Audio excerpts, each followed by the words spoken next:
I collapse into my favorite leather armchair, kicking off my work boots and flexing my toes. The restoration of the Buchanan house consumed every minute of my day: rotted floorboards, crumbling plaster, and a 100-year-old staircase that fought me with every splinter. My muscles ache in that satisfying way that only comes from work well done.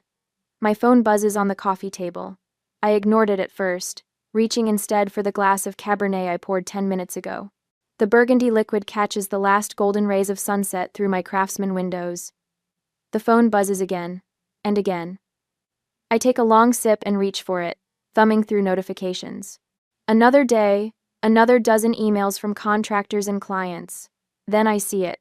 My thumb freezes mid-scroll. A photo of my sister Nyla draped in white satin, her face glowing beneath a delicate veil. The caption below reads, "Final fitting for the big day. Nyla and Travis, forever after." My breath catches. Wedding. What wedding?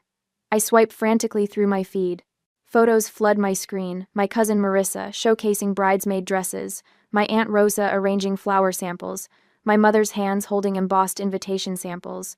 An invitation I never received. I click on the latest image. Comments cascade beneath it. "Can't wait to celebrate with you next month. The venue looks stunning. So blessed to be part of your special day." 57 comments. Names of relatives, friends, distant cousins I haven't seen since high school graduation. Everyone's going. Everyone but me. My phone rings, startling me. My mother's name flashes on screen. Cynthia Alvarez. Perfect timing. I answer, pressing the phone to my ear. "Mom." "Deborah, honey." Her voice sounds measured, too careful. "I was just thinking about you. How's work?" My free hand curls into a fist. "Work is fine. I just saw Nyla's wedding dress on Instagram." The silence stretches for 3 heartbeats. "Oh," she clears her throat. "I was going to call you about that." My knuckles whiten around the phone. My own sister's wedding? Was my invitation lost? "Deborah." Her tone shifts, that familiar note of disapproval slipping in. "Don't make this about you. You know how sensitive Nyla is." "Sensitive? What does that have to do with—" "You're always so busy with your career. Nyla felt you wouldn't make time anyway." The room suddenly feels colder. I stand, moving to the window, where the Denver skyline glitters in the distance. "So you all just decided not to invite me? To my sister's wedding?" "Travis thinks family is important," she says, as if that explains everything. "And I'm not family?" The words scrape my throat. "Of course you are. But you know how things have been. After you criticized her cafe, I co-signed her loan. $22,000 that I paid back after she abandoned the business. She had the children to think about." My mother's voice hardens. "Single motherhood isn't easy, Deborah." I press my forehead against the cool glass of the window. Old memories surface: Nyla at 10 breaking grandma's vase, me taking the blame. Nyla at 17 sneaking out, me covering for her. Me at 16 announcing my engineering scholarship, mom's dismissive, "Of course you got it, you're the responsible one." The responsible one, always. "I haven't been forgotten, Mom," I whisper. "I've been erased." "Now you're being dramatic." She sighs, the sound of a woman burdened by an unreasonable child. "We can talk about this later. I need to go help Nyla with the seating charts." The call ends. I stare at my phone, watching as new wedding posts appear. Nyla twirling in her dress, Travis and his groomsmen sampling cakes, my parents beaming beside the happy couple. A family portrait without me. My phone buzzes with texts from Jenna. "Did you see? Call me." Marcus from work. "Just saw your sister's wedding stuff, what the hell?" Mrs. Henderson next door. "Dear, are you aware of what's happening with your family?" Even the people on the periphery of my life noticed my exclusion. I sink back into my chair, the weight of 35 years pressing down on me. I've built my career restoring historical treasures, bringing beauty back to forgotten places. But I can't restore my place in this family. The realization washes over me like cold water. All these years I've been the fixer, the responsible one, the steady hand. I've co-signed loans, babysat on demand, listened to midnight breakdowns. I've shown up when no one else would, and this is my reward. Erasure. My phone buzzes again. I silence it without looking and set it face down on the table. From my window, I can see the mountains west of Denver, their peaks burnished copper in the fading light. Beyond them lies Boulder, where my parents still live in the Victorian house where we grew up. where Nyla returned with her 2 children after Eric left her, where they're planning a wedding without me. Something shifts inside my chest. Not the hot flush of anger or the sting of hurt, but something cooler, more deliberate. A quiet certainty. This time, I whisper to the empty room, I won't fix what they've broken. I pick up my phone and open Instagram again. With methodical precision, I unfollow my sister, then my mother, my father, my cousins. Each tap of my finger feels like setting down a burden I've carried too long. This is not an act of revenge, it's a decision, a boundary. The last golden light fades from my windows, plunging my living room into shadow. I don't move to turn on lamps. Instead, I sit in the gathering darkness, feeling lighter than I have in years. For the first time in my life, I'm not rushing to mend the family's broken pieces, and the silence that follows feels like freedom.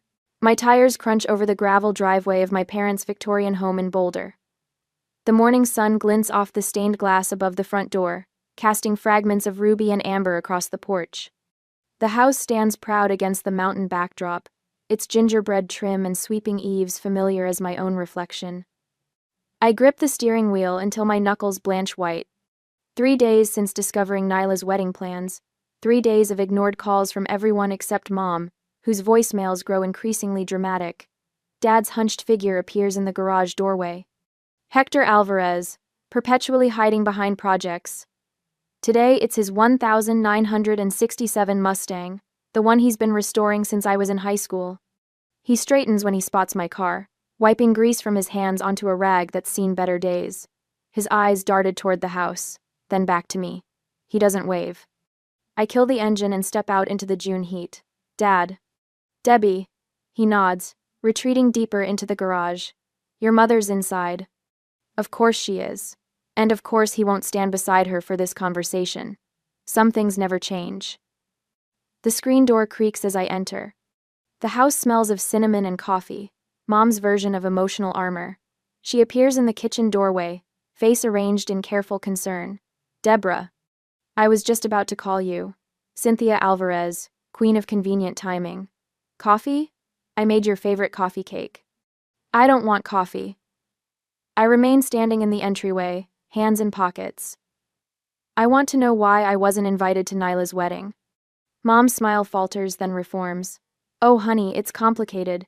You've been so busy with your career. Don't. The word slices through her excuse. That's not a reason. She busies herself with the coffee pot, buying seconds. Nyla was afraid you might not approve of Travis. You can be. Intimidating. Intimidating? Because I asked questions when she introduced him after 3 weeks of dating? He thinks family is important, Deborah. She sets 2 mugs on the counter with trembling hands. And you've always been so. Independent. The garage door opens. Dad shuffles in, eyes fixed on the hardwood floor. Don't make things harder than they already are, he mutters. Harder for whom? I ask, heat rising in my chest. For Nyla? For Travis? For you two, who's always made excuses for her. Mom's eyes well with practiced tears. That's not fair. Fair? The word explodes from me. Was it fair when I co-signed that business loan for her cafe? $22,000, Mom. That's what I paid back after she abandoned it 9 months later. She had the children to think about, Dad interjects, finally meeting my gaze. After Eric left. Eric left 4 years ago. The cafe fiasco was last year. I step closer to them both. I've been making those payments while she posts vacation photos from Sedona. Single motherhood isn't easy, Mom whispers, and Travis is her second chance. Dad's voice strengthens with this familiar defense. He has a good job in pharmaceutical sales. He can provide stability. So she found her meal ticket, and now I'm embarrassing? The pieces click into a sickening place. Did Travis say he doesn't want me there? Their silence confirms it. He thinks I don't care about my family. I laugh, the sound harsh against the homey kitchen backdrop. That's rich, coming from a man who's known her for 7 months? Please understand. Mom reaches for my arm. This wedding means everything to her. After the cafe. After Eric abandoned her with the children. Emma and Lucas deserve stability, Dad adds. Always the children as shields. 8-year-old Emma and 6-year-old Lucas, wheeled out as justification for every bad decision Nyla makes. And what about me? I ask quietly. What do I deserve after paying her debts? After babysitting every weekend she had a date? After listening to her cry about Eric at 2 in the morning for months? You're stronger, Mom says, as if it's a compliment. You've always been the responsible one. The responsible one. The family ATM. The free therapist. The emergency babysitter. Never the sister worth including. I turn toward the door, suddenly exhausted. The weight of their expectations, their manipulations, feels heavier than the timber beams I installed in the Buchanan house yesterday. Deborah, please. Mom follows me. We're family. Family. I pause at the door. Is that what we are? Dad steps forward. Where are you going? Away from here, I say simply. If Nyla wants a perfect wedding, she can have it without me. I leave them standing in the doorway, faces painted with confusion, as if they can't comprehend that this time I won't absorb the blow. 20 minutes later, I slide into a booth at Copper Kettle, the coffee shop where Jenna works. She spots me and brings over a latte without asking, sliding in opposite me. That bad, huh? Jenna's known me since college. She recognizes the aftermath of family confrontation on my face. Worse. I wrap my hands around the warm mug. Travis doesn't think I care about family. That's why I wasn't invited. Travis, she snorts. The guy who's known your sister for 5 minutes thinks he gets to decide who cares about family? Apparently. Jenna glances around, then pulls out her phone. Speaking of Travis. She slides it across the table. Kelly took these last night at Downtown Lounge. The photos show Travis, arm wrapped around a blonde woman who definitely isn't my sister. They're laughing, heads close together. In the last image, his lips press against her neck. My stomach tightens, not with surprise but with bitter confirmation. When was this taken? Last night, around 11. I push the phone back toward her. And what am I supposed to do with this information? Jenna blinks. Tell your sister? Tell your parents? Stop the wedding before she marries a cheater? The old me would have done exactly that, would have rushed to protect Nyla from herself, would have absorbed her rage when she inevitably shot the messenger. No. The word feels foreign but right. I'm not doing that. I'm not doing that. Deborah. This time, I'll let the truth expose itself. I sip my cooling latte. I'm not invited to the wedding, remember? It's not my place to interfere. Jenna studies me across the table. This isn't you. Maybe it should be. The realization settles in my chest, not with guilt but with certainty. I've spent my life fixing Nyla's messes. Look where that's gotten me. Excluded from her wedding. Jenna concedes. Exactly. I straighten my shoulders. So let Travis be Travis. Let Nyla make her choices. I'm done being the family safety net. And if she marries him? Then she marries him. The words should hurt more than they do. I can't rescue someone who doesn't want to be saved. For the first time in my life, I don't rush to prevent a disaster heading toward my family. The discomfort of inaction sits heavy in my stomach, but beneath it runs a current of something unfamiliar. Relief. I pour myself a glass of Cabernet and settle into my window seat, the Denver skyline glittering against the night. My phone sits face down on the coffee table, deliberately silent. 3 weeks have passed since I discovered my exclusion from Nyla's wedding, and today is the big day at the Ridgewood estate. The Ridgewood. Even the name drips with old money and exclusivity. According to Jenna's intel, Mom spent weeks arranging white roses and gold accents throughout the historic mansion. 150 guests. Local press covering the union of Travis Reed, prominent engineer, and my sister, the perpetual damsel. I take a slow sip, savoring the wine's complexity. For the 10th time today, I resist the urge to check social media. What good would it do? Instead, I reach for my dog-eared copy of Restoration Ethics in Historical Architecture. Work always centers me. But my phone buzzes, rattling against the wood. Then again, and again. Something in the persistent rhythm sets my teeth on edge. I set my book aside and pick up the phone. 27 notifications, all in the last 4 minutes. My thumb hovers over the screen. Part of me wants to shut it off completely, finish my wine in peace. But an old instinct, that responsible one reflex, makes me swipe. A video fills my screen. Shaky footage from Ridgewood's grand ballroom. White roses everywhere, just as Jenna described. Guests in formal wear clustered against the walls. And in the center, Nyla and Travis. My sister's mascara streaks down her face, her perfect white dress crushed in her fists as she screams something unintelligible. Travis towers over her, his tuxedo jacket unbuttoned, tie askew. His face contorts with rage. "You knew I was seeing someone?" he shouts, voice cracking through my phone's speaker. "You set me up?" Nyla lunges forward, shoving his chest. "Everyone knew. You weren't exactly discreet." Then it happens. Travis's arm swings out, his open palm connecting with my sister's cheek. The crack echoes through the ballroom. Gasps erupt from the crowd. The camera shakes violently as the person filming reacts. "Oh my God," I whisper, fingers pressed against my lips. The video cuts off. I frantically scroll through messages, piecing together the aftermath. Jenna. Deborah. Are you seeing this?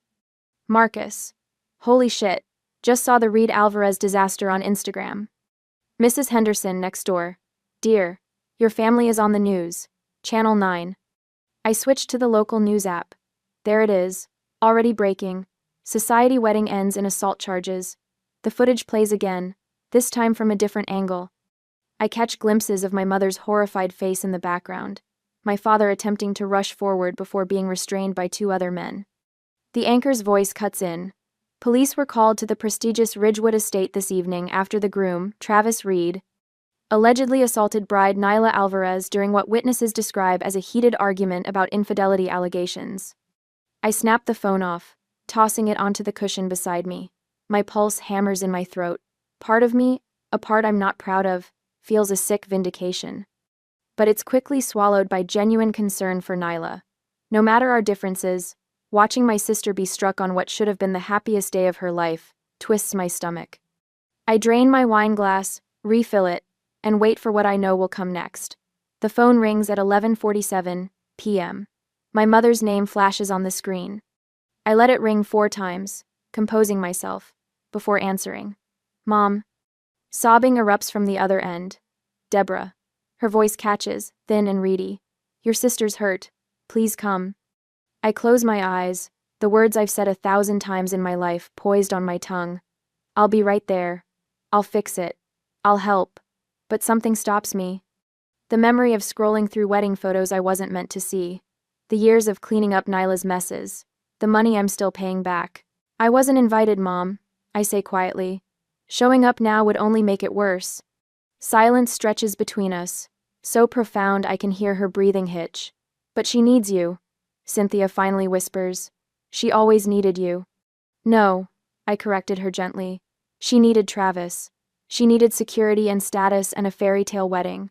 What she needed from me was my absence." "That's not fair, Deborah." "I know." I swirl the wine in my glass, watching it catch the city lights. Neither was excluding me. More silence. I can almost see her face, the calculation behind her eyes, searching for the leverage that always worked before. The guilt, the family responsibility. The Deborah will fix it certainty. "I'm sorry about what happened," I add, my voice softer. "Truly, no one deserves that. But I'm not the solution this time." The line goes dead without another word. I stare at the phone, feeling something fundamental shift inside me. For the first time in my life, I've refused to rush into a family crisis. The absence of panic surprises me. I sleep better that night than I have in years. The next evening, Jenna arrives with takeout from that Thai place on 17th Street. We eat at my kitchen island, the news muted on the television across the room, occasionally flashing footage from the wedding disaster. "You holding up okay?" Jenna asks, twirling noodles around her fork. "It's wild stuff." "Surprisingly well," I admit, though the neighbors keep giving me these sympathetic looks when I get the mail. "Mrs. Henderson asked me if you needed anything when I was parking." I laugh. "Of course she did. She brought me banana bread this morning." The universal language of crisis comfort. Jenna grins, then grows serious. "Your mom call yet?" "Last night. I didn't go." Jenna's eyebrows shoot up. "Seriously? That's new." "Long overdue," I correct her. After dinner, Marcus texts to check in.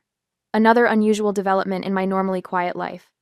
My colleague has become a surprising source of perspective. He understands being the family black sheep. "Saw more footage on the news. You okay?" He writes. "Better than expected." I reply. "Good. Some families only value you when they need something fixed. Trust me, I know." His words settle into me like the truth. I'm still thinking about them when a knock sounds at my front door just after 9. Through the peephole, I see my father, soaked from the sudden downpour, standing on my porch without an umbrella. Water streams from his silver hair down his weathered face. He looks 10 years older than when I saw him last. "Deborah," he calls, voice barely audible through the door. "Please, I need to talk to you." I lean my forehead against the cool wood, feeling the vibration of his knocking against my skin. "It's about the house," he adds, desperation cracking in his voice. "The bank is threatening foreclosure." My hand freezes on the doorknob. Foreclosure? My parents have owned that Victorian home for 35 years. Part of me wants to pretend I'm not home, to let him stand in the rain and feel what abandonment tastes like. But his slumped shoulders and rain-soaked appearance pull at something deep and ingrained. With a sigh, I turn the lock and open the door. "You have 10 minutes, I tell him, stepping aside. "And this better not be about Nyla." He steps in, rainwater pooling at his feet, and shakes his head. "It's worse than that," he says, pulling a thick manila envelope from inside his jacket. "Much worse." As I close the door behind him, a chill runs through me that has nothing to do with the rain. While he dries off, I fill the electric kettle. Some conversations require hot beverages. My hands tremble slightly as I pull 2 mugs from the cabinet, anticipating whatever new family crisis he's brought to my doorstep. When he emerges, he looks smaller somehow, diminished. He clutches a manila envelope, wrinkled and damp at the edges. "We've been using your money for something else," he says without preamble. The kettle whistles. I pour hot water over tea bags, buying myself time to process his words. "What money?" "The monthly checks. For the house. 4 years ago, my parents claimed they were struggling with their mortgage. I'd been sending $1,100 every month since then. For the mortgage," I say slowly. "That's what you told me." "Not exactly." He slides the envelope across my dining table. "It was for a loan. A home equity line of credit." I open the envelope, spreading the contents across the polished wood. Bank statements, loan documents, notices of pending foreclosure proceedings. My eyes catch the loan amount, $195,000. "You took out a HELOC?" He nods, eyes fixed on his hands. "For Nyla. After Eric left, the kids needed stability." I scan the paperwork, blood turning cold as I spot the co-signers, Cynthia Alvarez and Nyla Alvarez. "Dad, Nyla hasn't lived in that house for years. How could she co-sign?" "Your mother." He stops, swallows hard. "She told the bank Nyla was living with us." Understanding crashes down. So the money I've been sending was going toward the HELOC payments, not the original mortgage. I grab a calculator from my desk drawer, punching numbers with trembling fingers. 4 years, 12 months, $1,100 each month. $82,000. My voice sounds distant, as if someone else is speaking. "You've taken $82,000 from me under false pretenses." "Deborah." "Where did the money go?" I demand, slapping my palm against the table. A mug jumps, spilling tea across the statements. Neither of us moves to clean it up. Nyla's debts, the legal fees after Eric left, the down payment on her house. Travis had requirements about where they would live. I laugh, a harsh sound that surprises even me. Travis, the man who hit her at their wedding, that's who got my money? Dad doesn't answer, which is answer enough. I stand, moving to my office with mechanical precision, return with my phone and digital camera. Begin photographing every document. "What are you doing?" he asks. "Documenting fraud." The camera shutter clicks with satisfying finality. Bank fraud, specifically, falsifying residents' information on a loan application. "You can't." I absolutely can. I continue photographing, hands steady now. And I will. "It would destroy your mother. Nyla's kids." "Don't." I hold up one hand. "Don't you dare put this on me. I'm not the one who lied. I'm not the one who stole." His face crumples. "We never meant." "Yes, you did." I set the camera down, meeting his eyes directly. "You meant every bit of it. You just never expected to get caught." My phone buzzes. A text from Marcus, my colleague. "Bank contact info coming your way. My cousin's in mortgage fraud investigations." "How much is left on the HELOC?" I ask. "About 70,000. Dad rubs his face. "The foreclosure notice came yesterday. They're calling the entire balance due." I resume photographing, capturing every signature, every false statement. Dad watches in silence, the magnitude of what they've done finally sinking in. Why now? I ask finally. Why tell me after all this time? Your mother thought we could refinance, but no bank will touch us after the wedding fiasco hit the news. He hesitates. And I couldn't live with it anymore. Not after you were excluded from the wedding. Not after everything. My phone rings. I answer without checking the caller ID.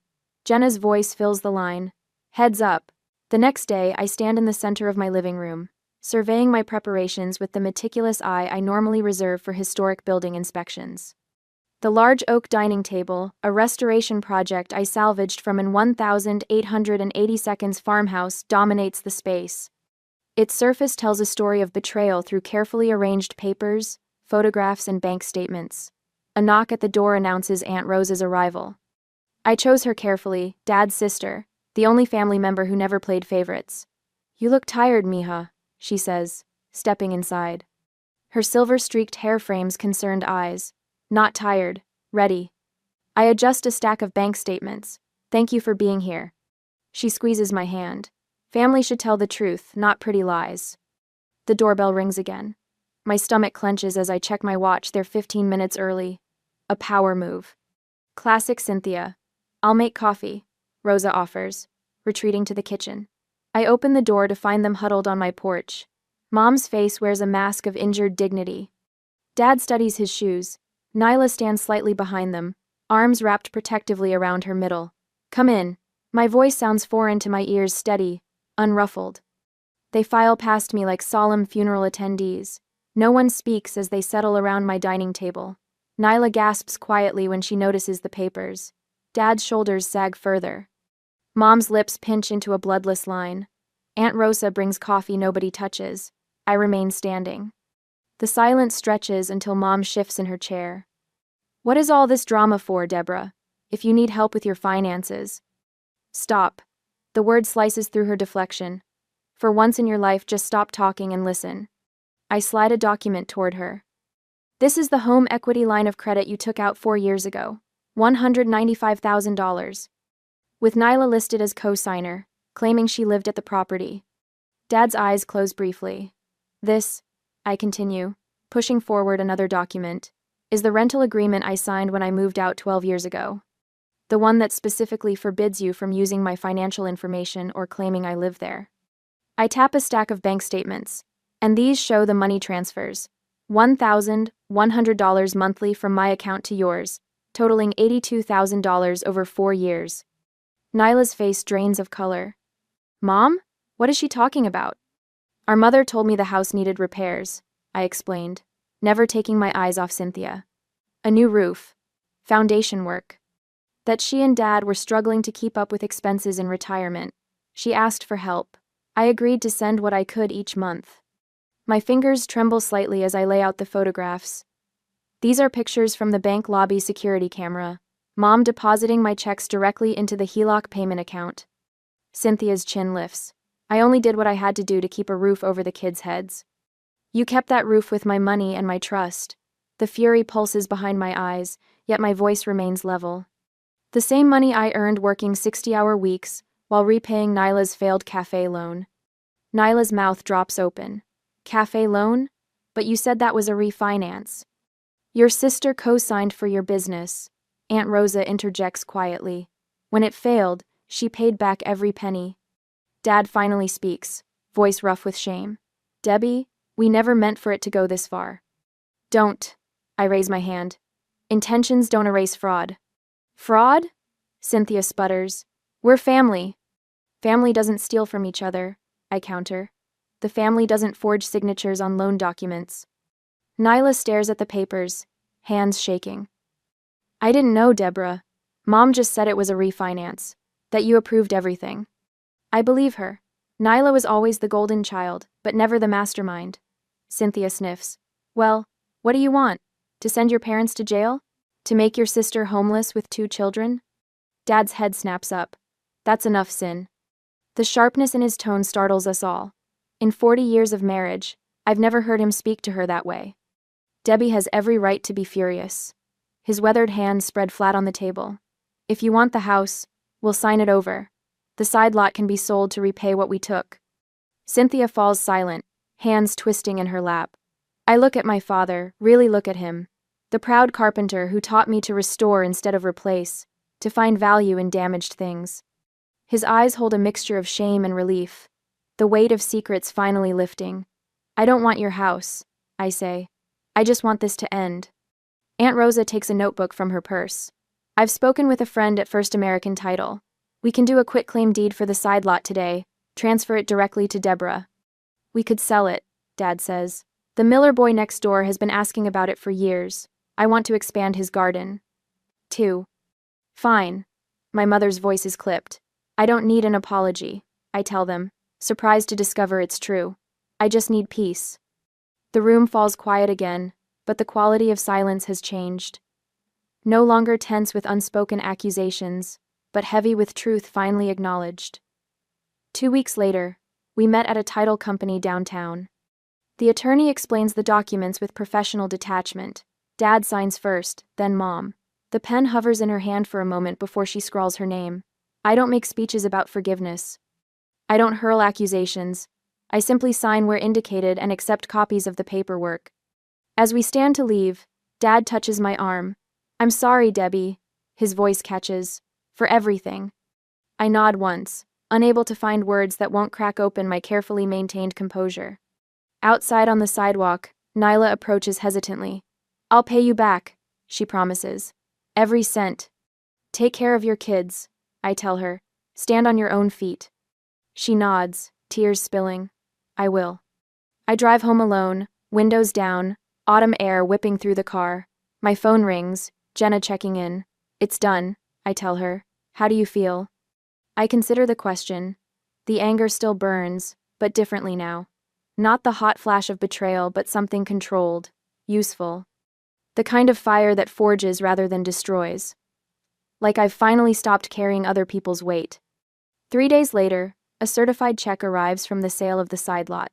I study the numbers, calculating what it will and won't cover what I've lost. Not everything, not nearly enough. But as I fold the check into my wallet, I realize I've gained something worth more. The power of truth, the strength of boundaries. The freedom of no longer being responsible for everyone else's happiness. For the first time in 35 years, the only life I have to fix is my own. Morning light spills across my kitchen counter in the gun-barrel home I've restored over the past year. The 3-bedroom ranch house sits on a corner lot with a view of the flatirons that still takes my breath away. I trace my finger along the freshly sanded oak countertop, remembering the splinters that once made it dangerous to touch. My phone vibrates against the granite island. I glance down, expecting another message from Balance Forward about tomorrow's financial abuse workshop. Instead, Nyla's name appears on my screen. Thank you for letting me make things right. The kids miss you. 1. I set down my coffee mug, feeling neither the sharp sting of anger nor the heavy weight of obligation that once accompanied her name, just calm awareness. Through mutual friends, I've heard snippets of Nyla's new life. 3 jobs, no handouts. Standing on her own feet for perhaps the first time since high school. Emma walks herself to school now. Lucas joined Little League without anyone forcing him. I type my response carefully. I'm free Saturday afternoon if you'd like to bring them by.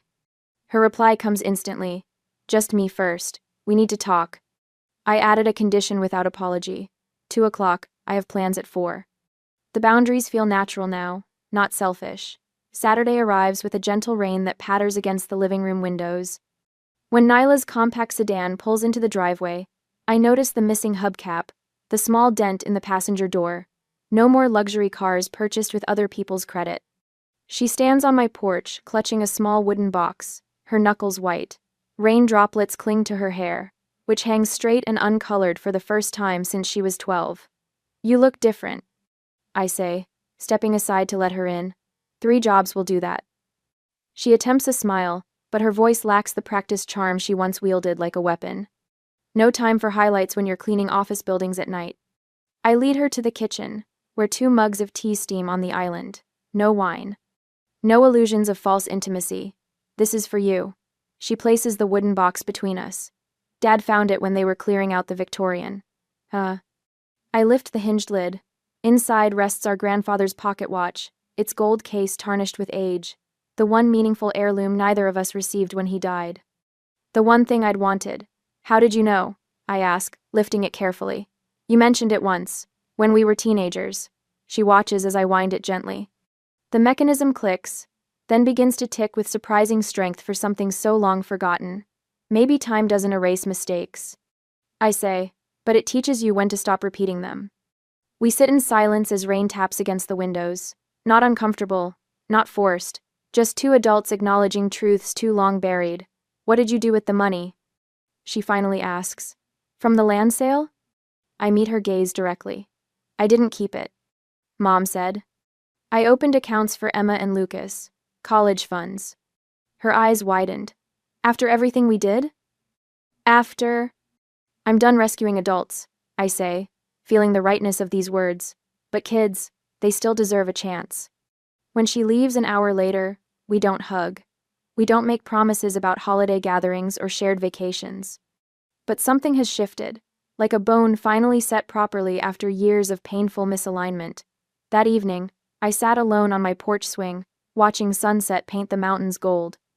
My journal rests open on my lap, today's entry simple but complete. The softest revenge is peace and quiet. No bitterness curls through my chest as I write these words.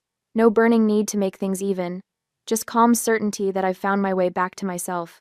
In that stillness, I finally feel free.